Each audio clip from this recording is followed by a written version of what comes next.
Economic observers have poked holes over the government's borrowing spree amid the coronavirus pandemic. They fear debt levels may soon prove unmanageable if the National Treasury continues to opt for more commercial financing. They urge the government to slow down on capital-intensive projects and tackle corruption decisively as some of the ways of dealing with the skyrocketing debt in the country. Dennis Otieno reports.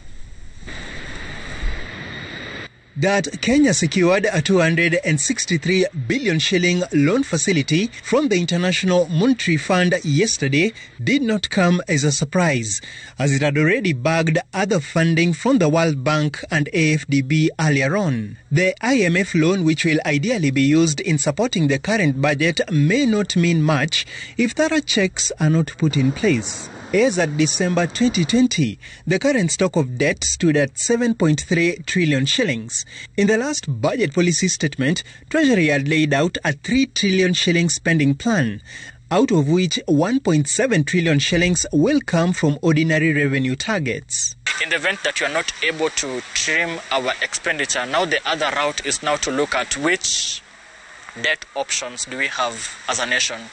The Treasury officials right now, they have been really keen on getting the concessional financing, which are a bit cheaper than the commercial financing.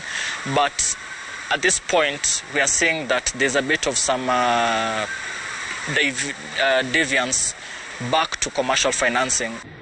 In its 2021 medium-term debt management strategy, the National Treasury maintains that the public debt is sustainable, but acknowledges it faces increased risk from the COVID-19 pandemic.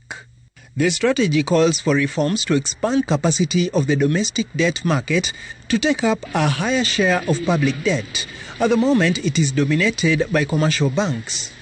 But its success is dependent on the government's fiscal consolidation programs and success in tackling graft. That yes, while the capital-intensive projects, the infrastructure projects we've had over the last 8 years have been good, there have been an avenue for massive corruption. And part of the reason why, I guess, as much as we talk about, the infrastructure expansion we've had over the last 8 years, we also appreciate that it's during that period that we've had massive amounts of money diverted.